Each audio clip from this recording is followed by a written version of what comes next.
Welcome to another Star Wars Galaxy Heroes video. I'm facing Solobass15 in this first match of the third week, aka Solo. I guess you know him as being part of the Gambit Alliance on the Gambit podcast alongside with Xerath, but also Calvin Awesome in terms of the Gambit Alliance. So shout out to those guys. I cannot show you his defense as of now. Hopefully we'll show you all of it when we're going through, because he attacked first. And as you can see, first match, it's a Southwall battle that I can tell you. It's JMK versus Jabba. Pretty straightforward battle these days, because with the no revive Cron for Scoundrels, it's quite easy to just take out Chrysanthemum and then just whittle your way through Bausch, and then of course in the end Jabba. The only thing that can get really dangerous is potentially if you're not really lucky with the amount of deaths you're getting applied to your characters, and eventually they can just explode at the wrong time and either take out Cat or GK. I think in this battle I got close in one instance for Cat, but as long as you don't have wasted, quote unquote, the revive or the savior from JMK yet, it's not a problem. So other than that, pretty straightforward. And I did take JMK because I thought didn't want to take any risk here. Just want to get clean through the defense, which was tricky because the south wall was quite set up to, I guess, drain GLs. So I tried to use as less as possible.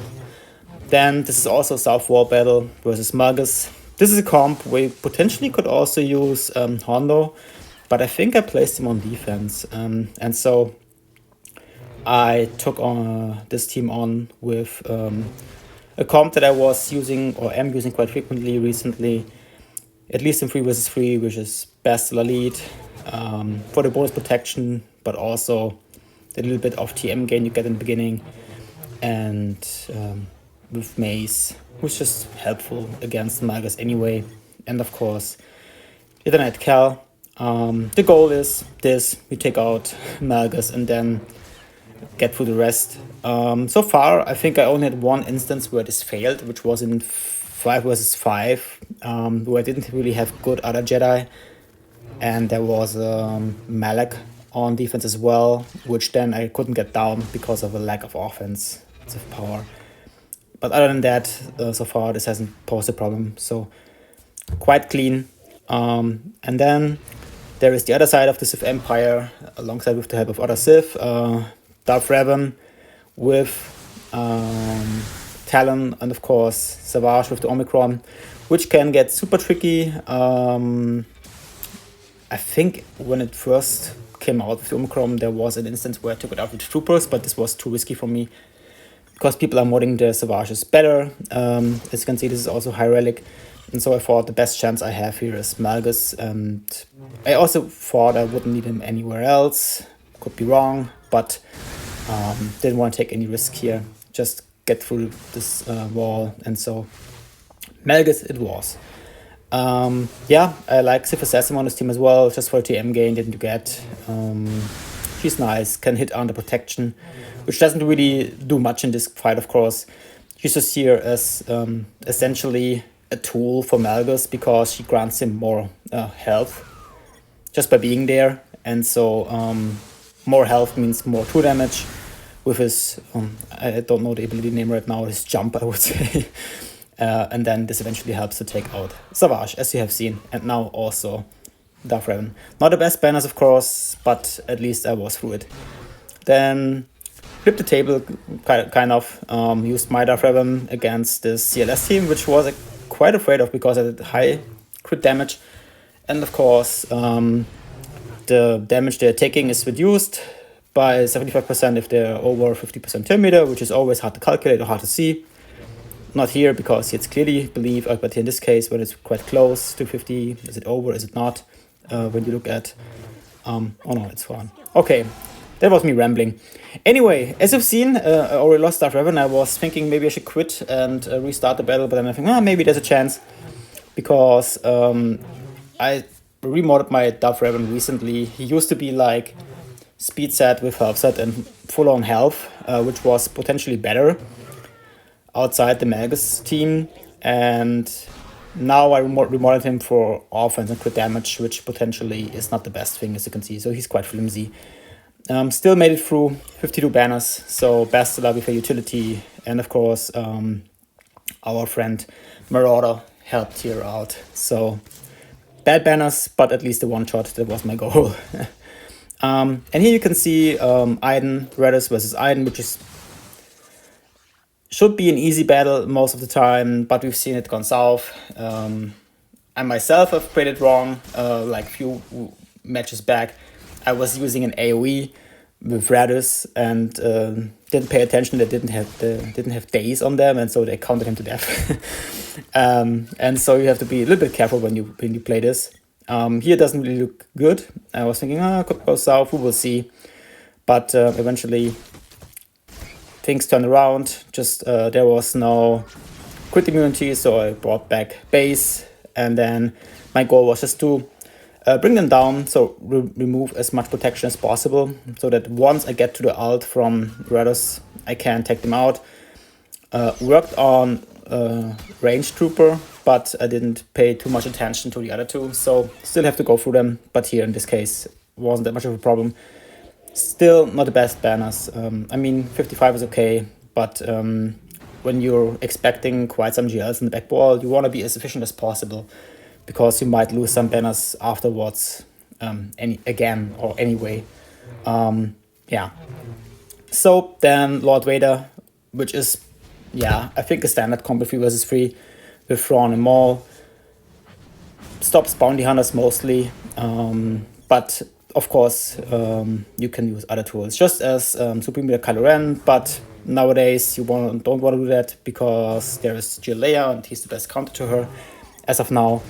And so I started in freeze using JML, which is mostly fine. Sometimes it can go south a little bit depending on what Jedis you have available, and how the match goes down and what focus you have. And in this instance, it's just very easy. You take out the sides, mostly with the lead special from JML because of the 2 damage. So what you always want to have, if it's available in the Datacron set, is high protection, that you get an extra benefit from that. In this case, I didn't have the best protections available. I think only like a 30%, which is too much, but I had better ones. They were on defense. And so in this case, just take out the sides, which is quite easily. JML takes all the hits. You don't want to have another tank here. You want to have like support or some Jedi that can cleanse. And JKR is helpful because of the mark, so cooldown increases and all that kind of stuff. And other than that, just stay alive, and you can use the ult, but usually it's just there for a cleanse as well. So in this case, 54 banners. Again, not the best banners, but made it through. So this was the south wall, and this is the back wall already. And there was, I think, only one GL, which was Leia. But of course, if you have used up your Supreme Leader Kylo Ren or your other tools, it's hard to get through her.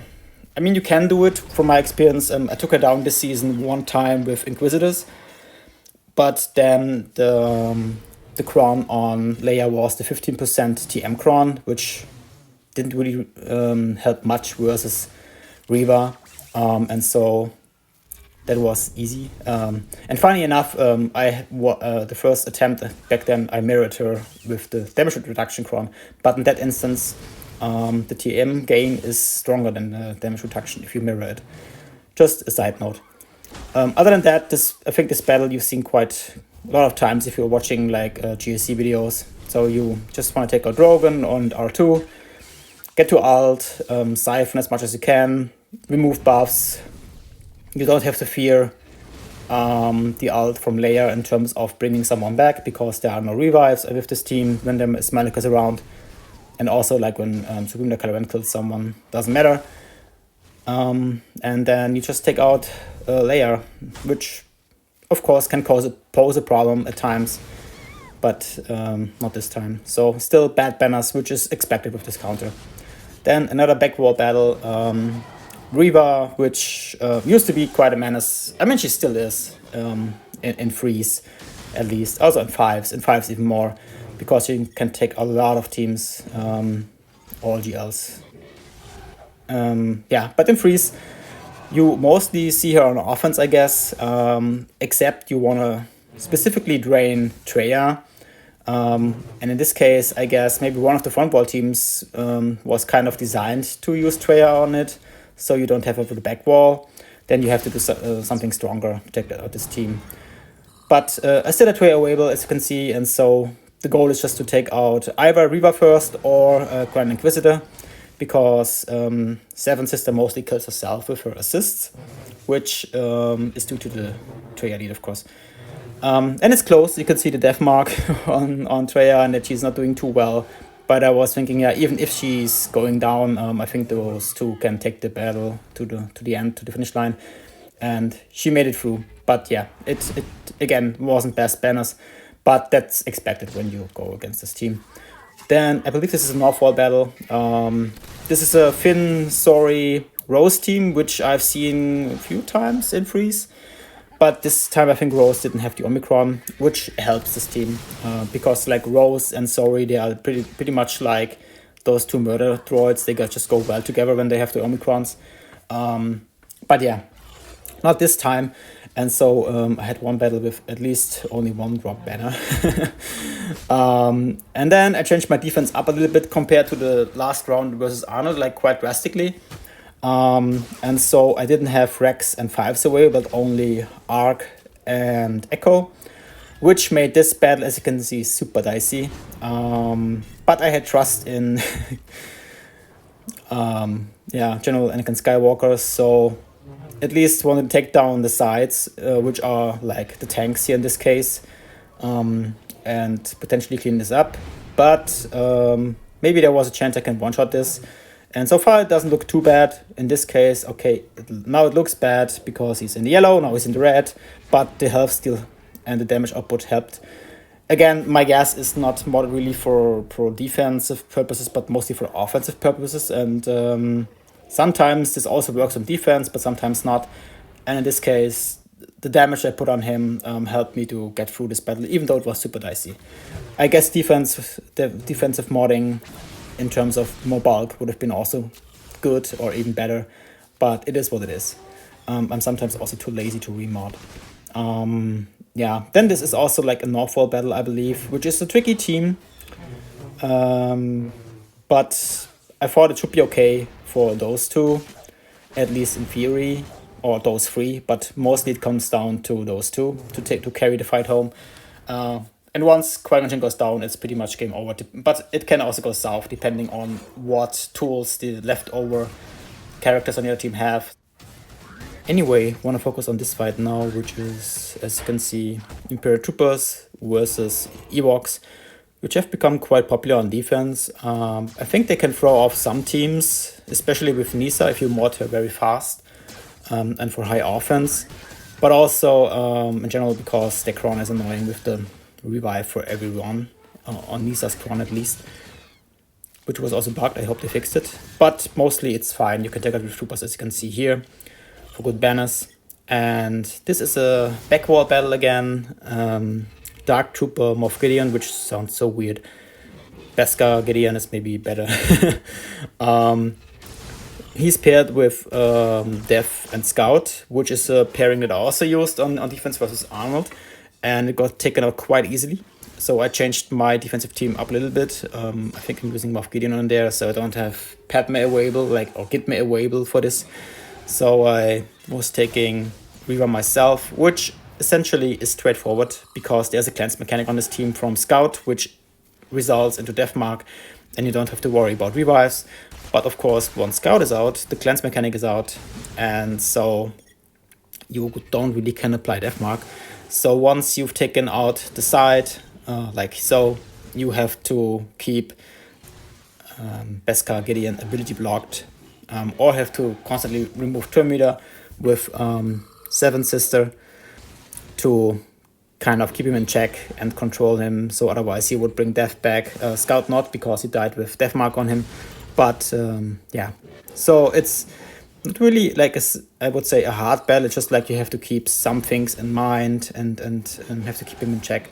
and just take him down. And in the end, it goes quite easily. Not easily, but yeah, straightforward, I would say. 57 banners.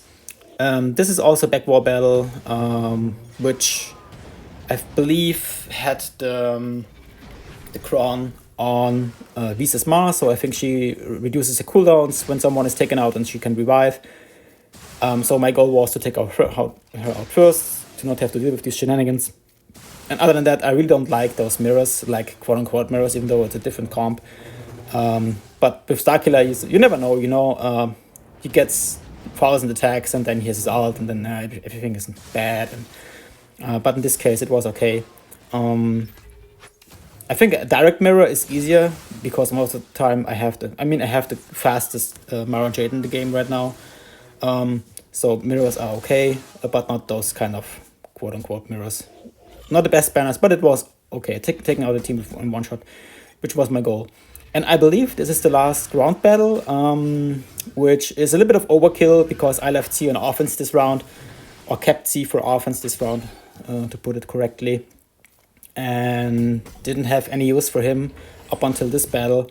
And so I thought, why taking a risk and use something else when I have a GL available? And I think I'm also like, yeah, overkilling it is the wrong term. I think getting bad or worse banners because I'm taking in a third character with Sion here.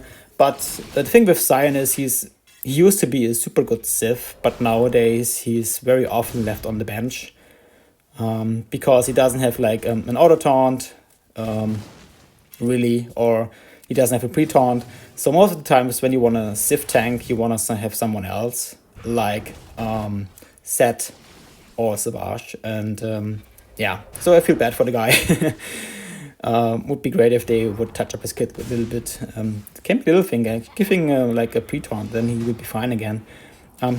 But anyway, rambling here. So just get to ult with this match, and for that it's better to link the other characters, to link Rex, because he takes more turns. But in the end it was fine. Got to ult, was taking out Saw and Cara Dune, and now can focus on Captain Rex.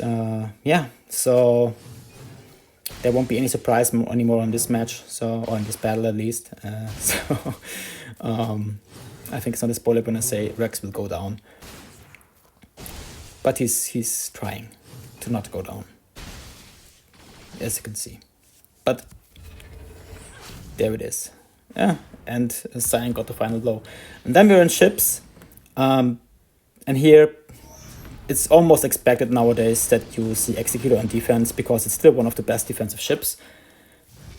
And this time, there was this, I would say, traditional comp, so not the free attacker comp. And I was, for a short, brief moment, contemplating using Finalizer, because I was like well versed with this counter, was using constantly. I think I also was one of the first making a video on it back in the day. Oh god, it sounds like I'm so old. This game is so old. I mean, it is old, but yeah, anyway. I eventually decided to take on this fleet with my Rebel fleet. And this time everything went well, despite not taking out his Xanadu first. Things could have gone south, but eventually they didn't. And once Xanadu is out, it usually is smooth sailing from there. There's nothing much that can happen. If you have some good RNG in terms of assist RNG, you can get to ult and super fast. And I would say in this battle, I had, nice RNG. So there was not really a risk of them getting to ult before I get to my ult. Even though in this case it got a bit close for Outrider. I have to remember those names better. But it's ships. No one cares about ships, right? So got to my ult. So only then have to take out the ships without losing too many batters. I'm saying a lot of because I didn't prepare my speech. Because ships is boring. I really don't know what to say really here. Usually I ramble about other things in the game. Because most of the fights are like pretty much established. Maybe not this one, which is like Leviathan versus Galactic Republic. I think I faced Kenobi with the new Marauder ship on defense like 2 or 3 times now. And there was one time or it got close where I couldn't take it out. So I didn't want to take any risk because I know it's a very strong fleet. As you can see, they also like taken out my Sif burrito taco. What is it called? Anyway. And I have a history in ships to take on a meta fleet and lose versus a non-meta fleet. But I guess in this case you can say that Galactic Republic is back close to being to the top because they can take out many things in offense and also are quite strong on defense. So I wouldn't say it's not a meta fleet, but it's still like you would be expected to take it out with Leviathan. So let's put it like that. And so losing a ship like so fast and early was already something that got on my nerves, and then potentially I would have gone into a state of like freaking out and then misplaying everything. But in this case, just wanted to get out this ship just with the one shot to take out Marauder. I really have to remember the names. Sorry, guys.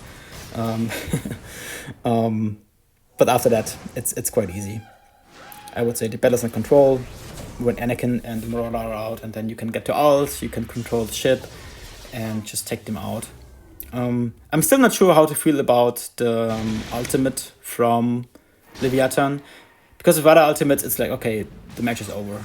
My cavalry ship is destroyed or it's just gone. But with this one, you still can win, even in a mirror, if your ship was taken over, but you still have like 3 or 4 ships left, or 5. Sometimes you can still win. And so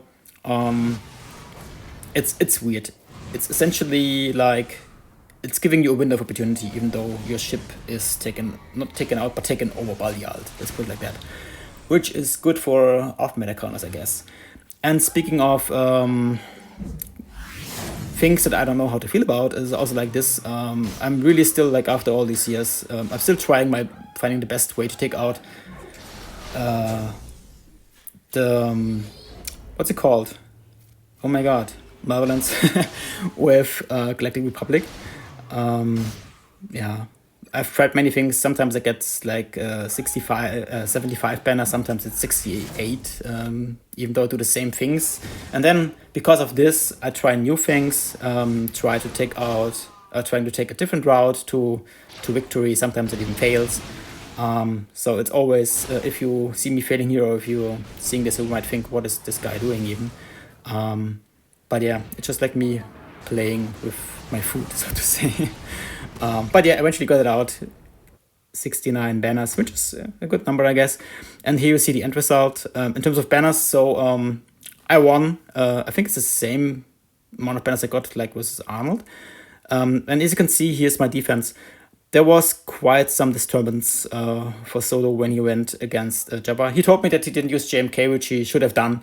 And then he followed up with like, one thing goes south, then the next thing follows up, and then you run out of teams. And so there were also some other fails. Especially this team, he surprised me, the Ewoks, the big Ewoks, because it was like an afterthought, this team. But it held, and so I won this round, and yeah.